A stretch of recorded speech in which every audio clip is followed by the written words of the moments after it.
Welcome to Wellness for Entrepreneurs, where we have meaningful conversations with founders. This podcast is about exploring, educating, and empowering entrepreneurs on maintaining wellness in their entrepreneurial journey. My name is Edzai Zvobwo, and I am an entrepreneurship investor, scholar, and evangelist. I am your host. Entrepreneurship behavior emerges from entrepreneurial cognition and thinking. But we know that entrepreneurs are prone to certain types of cognitive biases or errors in thinking. This is Wellness for Entrepreneurs, Episode 9.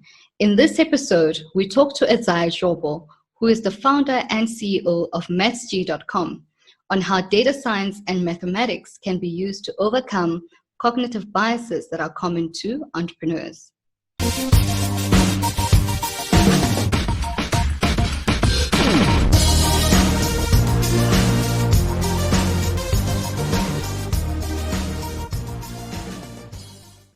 Some of our listeners have been interested in how they can overcome some of their cognitive biases as they grow their businesses. Edzai is here to help us. He's a mathematician by training and is an executive data science coach. He holds various qualifications in data analytics, machine learning, and artificial intelligence. He is the author of 6 books, including The Mathematical Genius in You and Spreading Mathematical Happiness. In the midst of all of this, he is also my husband, and him and I spend a lot of time talking about this very topic. Thank you, Edzai, for joining us on this Wellness for Entrepreneurs podcast episode. I'm so grateful that you can be a sounding board for us on this very important topic. Thank you for having me. It's a pleasure to be part of this amazing podcast. Thank you. Awesome. Well, we live in a complex environment which requires entrepreneurs to be making decisions quickly and on the go. Typically, all human beings use mental models or heuristics to simplify their world so that they can make decisions a lot easier and a lot faster. But these are shortcuts, and they often are not as rational as we would like them to be. As an entrepreneur in mathematics and data science, please let me know some of the observations that you've seen regarding cognitive biases. I know for a fact that you are passionate about rationality and objectivity. Oh, sure. Thank you. So before I go into the how entrepreneurs actually thrive in terms of working and trying to sort their objectives in this volatile and crazy world, I just want to go back to the roots of it, to the mathematics, and say, what maths does for us is that it gives us a framework of thinking. It gives us almost like a skeletal system of problem solving, such that you can use it infused with creativity, with imagination. You can actually use it to come up with novel products and services. You can use it for innovation. You can use it for data analysis that will give you an option to have a data-driven or data-informed decision-making. So I'll quote a Hungarian mathematician. His name was George Polya, and he came up with a 4-step process that he said this was the skeletal system of mathematical problem solving. He said the first thing is that you have to identify a problem, right? Once you've identified a problem, understand the problem, right? Understand the problem. Once you've understood the problem, then you devise a plan. After devising the plan, you carry out the plan. And obviously, there's a step of evaluation that you do for every other step, right? It's continuous, and this is not a linear process. It's a very iterative process, right? So using these 5 steps instead of 4, actually. So it's identify the problem, understand the problem, devise a plan, carry out the plan, and evaluate. You will find that every other model that has been used, whether it's in business schools, whether it's design thinking, is actually based on these five steps, right? You could call it the McKinsey way, you could call it the BCG way, or design thinking, but at the end of the day, it's these steps that you're following. So even data science life cycle, or the software development life cycle, or the innovation life cycle, you find that they follow the same structure, although obviously it's contextual, and they put in a bit of jargon and context so that it's relevant to the industries they are working on. So that's the basic framework of problem solving that I believe that is taught by mathematics and can be used in any field by any entrepreneur or anyone in any industry. Well, that's very interesting. Thanks for that, Edzai. I think you and I talk about, this framework quite often, but rarely would most people connect it to mathematics. Most of us are taught that mathematics is y plus x is equal to, z or something like that. So thank you for that framework. It's quite useful, and I think it's a very good tool for us to use, or for even entrepreneurs to use, as they stop and reflect and assess what problem they would be wanting to solve, and use that as a framework to guide their thinking. And I suppose that's a very useful tool in avoiding a lot of these cognitive biases that entrepreneurs face in their day-to-day life. So thank you for that framework. And we're going to keep that framework in mind as we just go into, the different types of cognitive biases or errors in thinking that entrepreneurs have. So typically, entrepreneurs tend to perceive risk as being smaller than other persons do. In fact, this is what allows them to be entrepreneurs in the very first place. However, this does mean that entrepreneurs do end up getting into quite risky situations. So getting a loan and not necessarily being able to pay it back. I mean, as you think about this, given the framework you've now explained to us, what are the things, the tips that you could advise entrepreneurs to use when it comes to risk assessment? So you find that entrepreneurs, by definition, right, are risk takers because they are willing to start ventures. It's riskier than staying in a job where you're guaranteed of a salary, where you are guaranteed of processes that have evolved over periods of time. I mean, if you're working for a company like Coca-Cola, for example, you know that the company has been in existence for more than 100 years. So everything is well entrenched, So by the very nature of entrepreneurship, there is risk. But obviously, now, especially now in the 21st century, where we've got an information society, a network connected society, we have access to lots of data, and we should be able to make data-driven decisions that de-risk some of the risk-taking. I don't know if that's an oxymoron, but there has to be a de-risked risk-taking, right?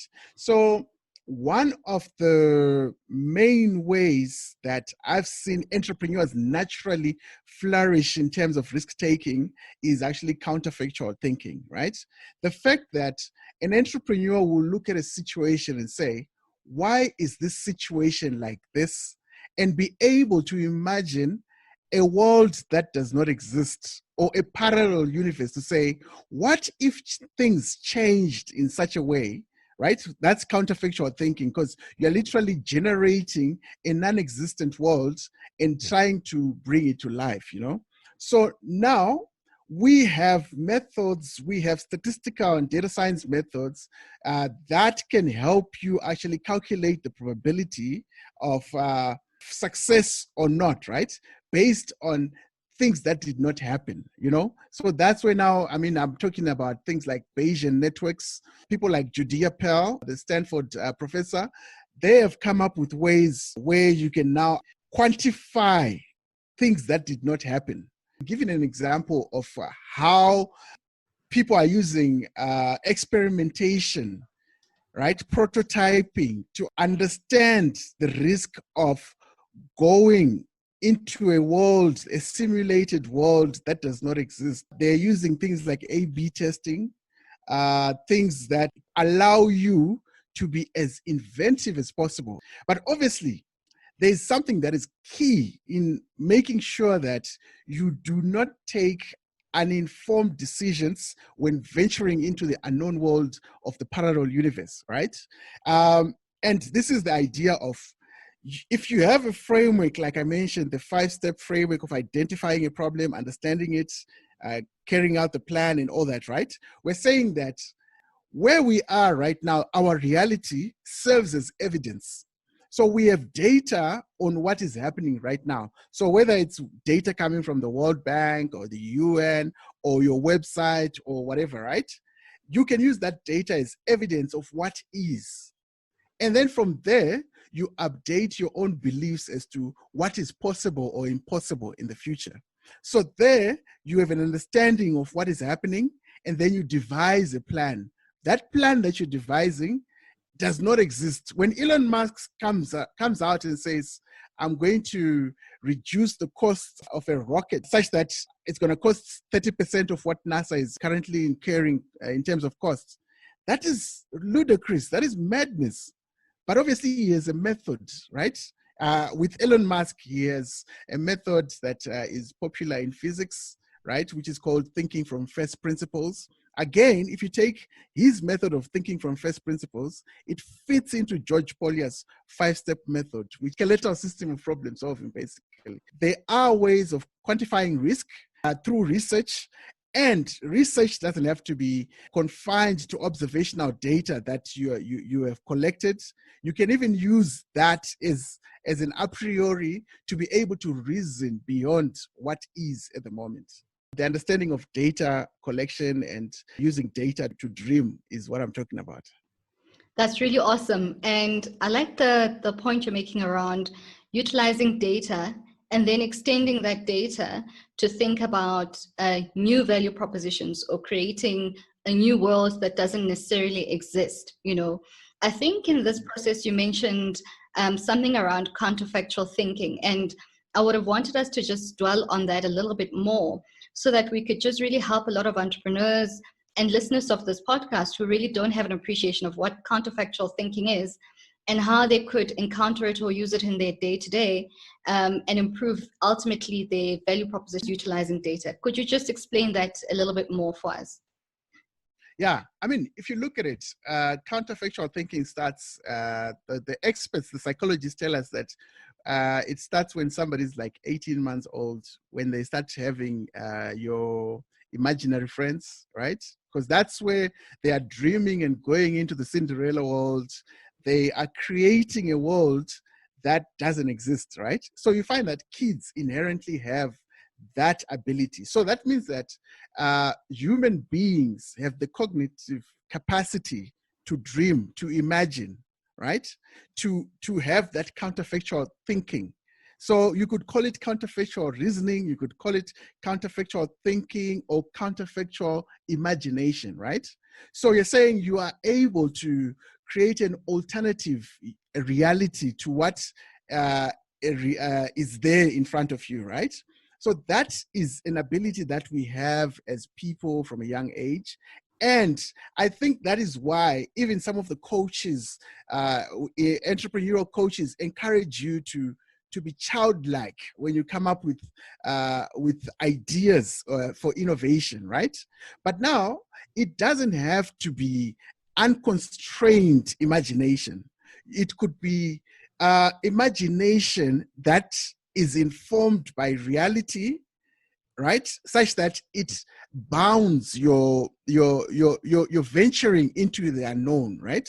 That's where now the updating of evidence, as you learn more, as you acquire more information, you are more than capable to now dream in an informed way, right? So dreaming in an informed way is, I think, the hallmark of the difference between stupidity and informed dreaming. So I would say someone like Elon Musk is an informed dreamer. He dreams, but he's not stupid because he is informed by his prior knowledge, where he sits down, understands the problem, devises a plan, and tries to do that stupid thing, but it's informed by data. So counterfactual thinking is basically about imagining. It's about dreaming, but using tools and mechanisms of research that have been there. So I'll give you an example. The medical field, especially epidemiology, has been using counterfactual thinking for a very long time. When they do clinical trials for new drugs and stuff like that, you find in trying to establish causality, right? To say that does drug A that we've given our patient actually heal this patient, right? They also say, what if we'd not given this person the drug? Would this person have got better as well? So you find that we might be spending time giving these people these drugs when in actual fact, this was actually a placebo in a way, you get it? Because those people could have just been well without the drug. So they test for those things when they do clinical trials. Or a present day example is A/B testing, where, for example, you want to find out to say, what is the best color scheme for my podcast cover on iTunes, right? So you decide to say, okay, I'm going to have a treatment group. I'm going to have a control group. So the treatment group, I'm going to show them the blue version, and the control group, I'm going to show them the orange version, right? And then you check out the performance to see which one is doing better. So you see that, okay, fine, if I move from orange to blue, there is actually a statistically significant improvement in the engagement of my podcast with the audience. So you are using two parallel worlds, right? The blue one and the orange one, right? So that is also a basis for creating parallel worlds, alternative realities. So it sounds like counterfactual thinking is more around asking what if statements. So what if this didn't happen? What if this didn't happen? Would the result or the outcome have been different? So, I mean, for an entrepreneur coming from rural South Africa, Thailand, or India, how does that entrepreneur gain access to those tools to help them, collect this data, run these control groups that you're talking about, and analyze this statistically? I mean, it sounds like it's something that only pharmaceutical companies do because they run large trials on a daily basis. But what about the normal person or the man on the street? So you'll find that, I mean, this is not just a quantitative thing, right? You could do it qualitatively. I mean, you have knowledge. It could be anecdotal evidence that you have, right?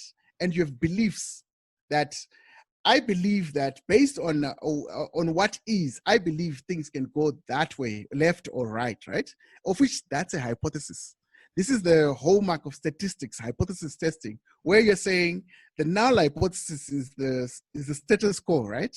But you are testing to say, I believe, so you're testing the alternative hypothesis. So think of counterfactual thinking in terms of hypothesis thinking, where you're saying the null hypothesis is the what?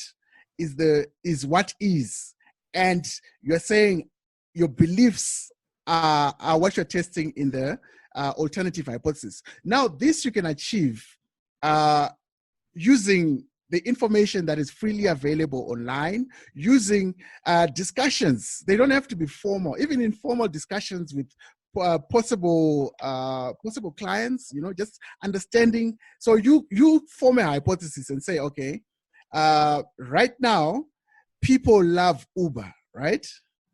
That's your null hypothesis. And then you're saying, but if I believe that if I lower the prices and come in at a cheaper price, people are going to be able to come to my offering, which is a competitor to Uber. So you can go out and ask people, and that doesn't have to be a formal survey, right? And then you use that data to inform decisions. You get it? It doesn't have to be, you don't have to have massive infrastructure. You don't have to have massive data scientists doing this. It's something that you you build over time, and you're updating your evidence over time. So it's not just restricted to pharmaceutical companies and your Googles and Facebooks. So causal reasoning, causal inference can be done using heuristics, can be done using what are known as DAGs, directed acyclic graphs, where you just draw and you use theory and reasoning, not data, right? So it could be data-driven, it could be heuristic-driven. So anyone should be able to do that. And that's why I think you've realized, let's say in Silicon Valley, when you're proposing and looking for funding, the VCs will ask you, so have you done some research? Have you gone out and done some user surveys and understood what the market is? Because now they want to see what you believe is your value proposition versus to what the data that you found is saying, you know?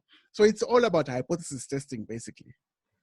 Well, that's awesome. And I think as an entrepreneur, you know, your first instinct is to get a hunch on something that could work, or you observe a problem and you have a hunch on, you know, the solution that you could develop to solve that problem and turn that into money.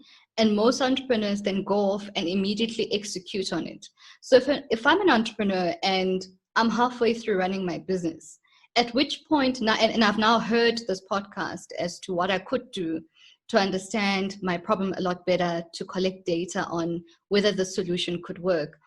What could I do in retrospect to try understand whether the path I'm on makes sense for me right now, using data and the suggestions that you've made in this podcast? Yeah, so I believe that the first thing that whether you're running the business or not, but identifying the key metrics that you can use to measure success. Because how do you know you're succeeding if you're not tracking and measuring key performance indicators, you know? So metrics are the best. So you look for key metrics that make sense to your particular context in terms of business, and then track those. And then now, that's where now you can play around to say, okay, if I reduce this one, what happens to my key metric? If it's income, revenue, then what do I have to do in order to raise the revenue? Okay, this is what I don't have to do because it will result in a loss in revenue. So I believe that metric definition based on your objectives is the starting point. And then from there, you figure out to say, what kind of innovations, what kind of product offerings am I going to give? Am I going to start new uncharted novel products, or am I going to be an efficiency entrepreneur where I'm saying I'm going to do price reduction, or I'm going to bring in something totally new? Now, counterfactual thinking is very important in terms of establishing whether you're going to be an efficiency entrepreneur or you're going to be a novel original type entrepreneur. Because the further you can actually dream and think of counterfactual world, that is how you're going to determine whether you're going to bring in something new. Because going to Mars is something that is beyond the scope of most of us. But in Elon Musk's world, he can travel to Mars in his brain and come back. He has parties on Mars, right? He has functions on Mars because he's already there, he's in that space. So for him, it's easier cognitively to think about going to Mars, you know, right? Mm-hmm. So that's important to say that value proposition that you say you're going to be offering. Is it going to be an efficiency one? Is it going to be a differentiation because it's never been done before? But it depends on how far you're willing to dream and also how much evidence you have that backs your dreams. Yes. I just like the constant reference to dreaming next to data that you are making, you know, yeah. So it really does sound like a oxymoron. But I know that you wrote a book called Spreading Mathematical Happiness, right? Yeah. And I've just thought about this book right now in a sense that, you know, we're living in a completely changing world. You know, the world before us is resetting, and it is something that we've never imagined before. So using this type of approach, and you're quite correct, we need data to help us figure out whether our value propositions are going to make sense. But in this world, I mean, and using some of the principles in spreading mathematical happiness, how do we activate that curiosity and that ability to stretch our imagination a little bit further than what we've been able to do? So I believe the approach to schooling has actually affected the way that we interact with the world. You know, a subject like mathematics, I don't think it's of benefit to us as a species, as humans, to be confronted with that subject in a very abstract manner. It should be very applied. Because I mean, I can never add and subtract better than a calculator, better than a robot, a computer. You know what I mean.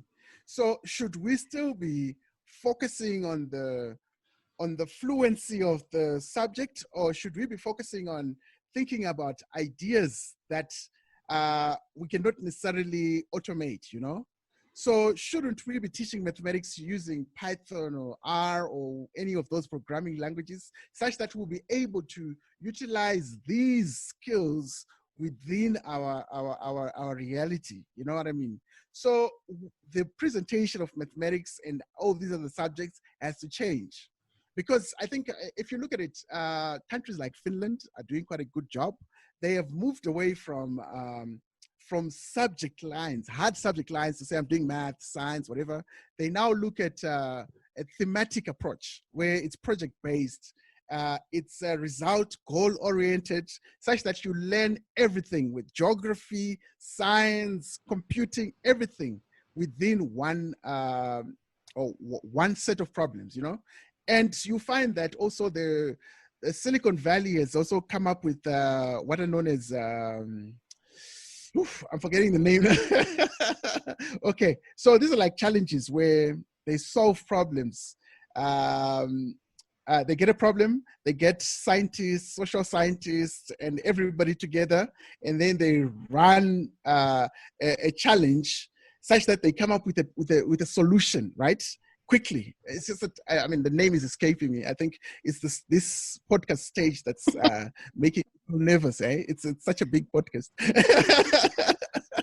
So it's important that we incorporate all these things, the soft skills, the hard skills, and use them to solve real life problems. You know what I mean? So that's my take. Yeah. Well, I like that, because entrepreneurship is about solving problems, you know, or creating new problems that have not been solved for, in a sense. So I like the approach to that. You know, the way mathematics has been taught in our schools, firstly needs to change as we step into this new world, and that even entrepreneurs must see things like mathematics, data science, as not being far from their worlds, but being closely linked to the day-to-day encounters and problems that they see and opportunities that they see in their worlds.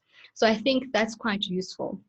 And I think, just in closing, if we could just understand how the mathematical genius actually navigates this in his own life, that would be great, because those types of pearls would really be valuable to our entrepreneurs or listeners.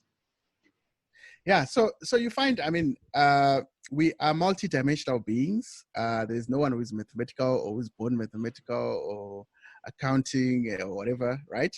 We are multifaceted. So I believe that the generalists are going to win, where as an entrepreneur, know a little bit of accounting, know a little bit of data science, know a little bit of marketing, everything, such that when you are operating, you have a feel, you have an understanding, a basic understanding of everything. Obviously, you might have your anchor skill, but have an appreciation of data, such that when you go out and you're doing your marketing leads, you know that you have a direct effect on the data quality in the business, right?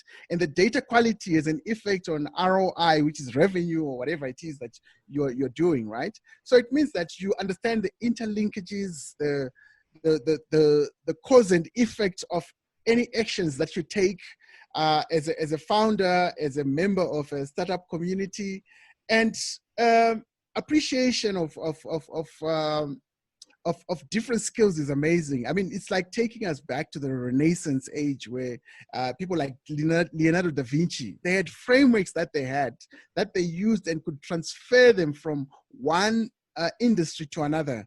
Da Vinci, when he was drawing the Mona Lisa or drawing the Vitruvian Man, was using phi, the golden ratio, which is a very mathematical number, a ratio which is sometimes called the number of beauty. That's why you find that some of his designs, some of his works have outlived time. You know what I mean? So if you have a framework that you can transfer and use in any scenario, I think you'll be able to appreciate. Because right now, I can go into any field that I've never been in, and I'll be able to use my thinking mental model, right? Almost like the George Polya one, and I'll be able to reason and understand things, right? I'll be able to ask the right questions for me to elicit the right answers, right?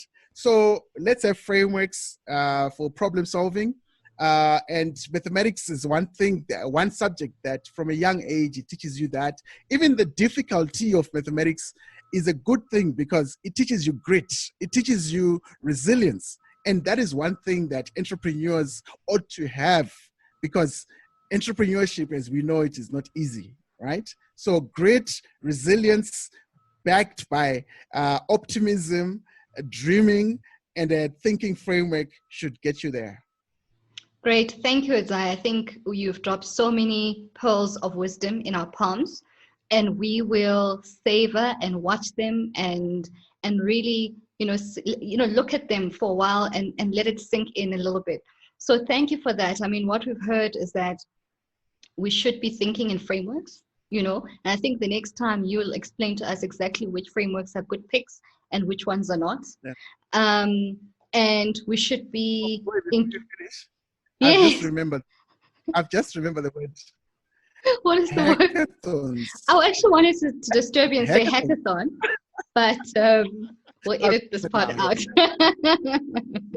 Don't edit it out. Okay, don't worry. So anyway, so I think it's been absolutely great. So I think next time we'll engage in a lot more depth in terms of, frameworks we can use, and specifically related to entrepreneurship, creativity, and problem solving. But I think what we've heard from you is dreaming using data, which is an oxymoron, but is a very necessary oxymoron in our world. And so I really, really want to thank you for your time and sharing those pearls of wisdom. Sure, thank you. To our listeners, thank you for taking time to explore how entrepreneurs can overcome their various cognitive biases. I will leave you with a few thoughts to ponder on and to respond in the comment box below. How do you keep your feet on the ground while exploring blue sky opportunities?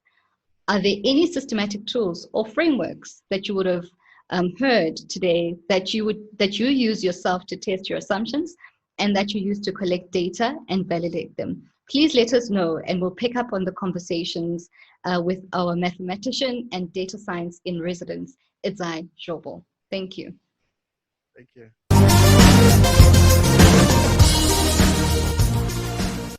Thank you for listening to the Wellness for Entrepreneurs podcast, a space for meaningful conversations with founders. Please click on the link below to subscribe and follow us on our social media channels. Goodbye.